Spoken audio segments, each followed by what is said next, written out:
I'm very pleased to announce and introduce Nick Nyman, Tito's mixologist. Nick has been running programs out in Aspen, Colorado, and Nantucket, and has been a bartender for over 10 years. Please welcome Nick Nyman. Hi, everyone. Thanks, Ron, for the introduction. My name is Nick. I'm the event coordinator here in Massachusetts for Tito's Handmade Vodka. I'm also the resident mixologist for Tito's here in the Northeast. As he mentioned, I did work in Nantucket, and that's kind of where I first heard of Sailing Heels, and I was instantly taken with it. I think it's a phenomenal organization.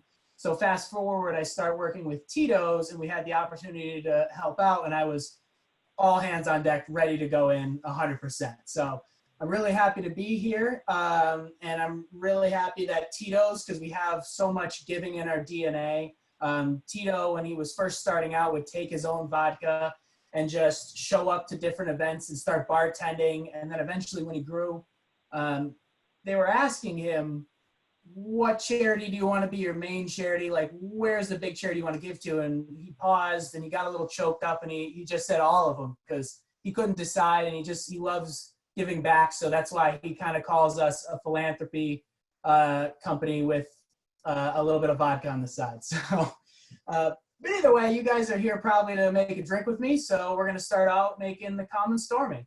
So first I'm going to take it nice and easy. So we're going to take a Tito's Handmade Vodka, and you're going to need a shaker and the other half a shaker or a cup, whatever you want to do. So we're going to go 2 ounces of Tito's Handmade Vodka.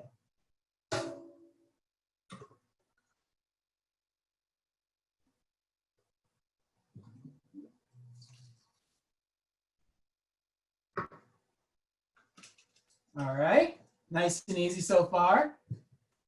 Next, we're gonna take an elderflower liqueur. If you guys don't have elderflower liqueur, you guys can use cranberry. I heard someone said that they have creme de violette. I would probably only use a 1/4 ounce of that, because that's a little bit of a stronger flavor.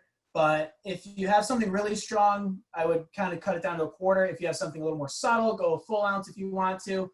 If you do have the elderflower liqueur, I like it a little more tart, but if you want it sweeter, you can go all the way up to a full ounce of this, but I like it more tart, so I'm gonna go with a 1/2 ounce.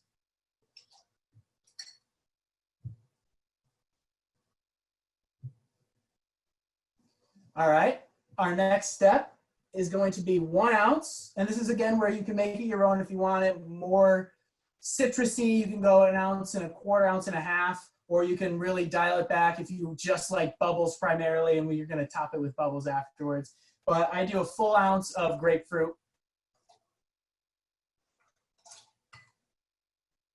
All right. I hope we're all doing good out there. I can't really see, I'm a little far away from my computer, but I'll give it a couple seconds. Now we're just gonna take that other half. We're gonna fill that up with some ice.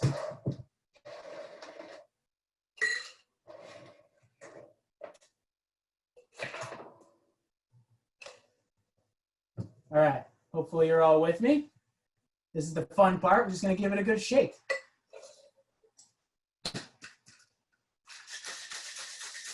Now you wanna give it a pretty good shake. You don't want a cold martini. Again, if you wanted to, this is a drink you can really make your own. You could put it on the rocks. You could put it in a flute and just top it with a lot of bubbles. If you're more of a bubbles fan, you can really do a lot of different things with this cocktail.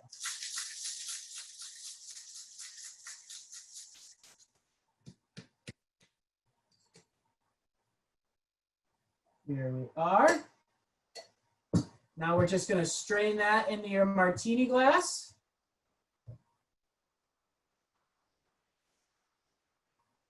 Should have a nice, like, misty pink kind of color. We're gonna grab our bubbles. Probably a full ounce of bubbles, or if you made a lot, you could just fill it up to the top, depending on how thirsty you are, really. But this is what kind of dries it out a little bit, gives it a little effervescence, a little bit of bubbles. It's nice. And then our garnish is just going to be a twist of lemon. Sorry, I'm using the biggest knife ever. All the other knives in my house are dirty, so I didn't feel like washing them yet. You just twist over the top, and you'll see the foam on the top kind of dissipate a little bit. You go right around the edge. That's going to give you that first citrusy hit when you first put your lips to the glass. You float it on top. And there we have the common stormy. Enjoy, everyone. Cheers. All right. Thank you so much, Nick. Much appreciated. It's really good. I might have had a little sip earlier. Very delicious. Thank you for making it along with us.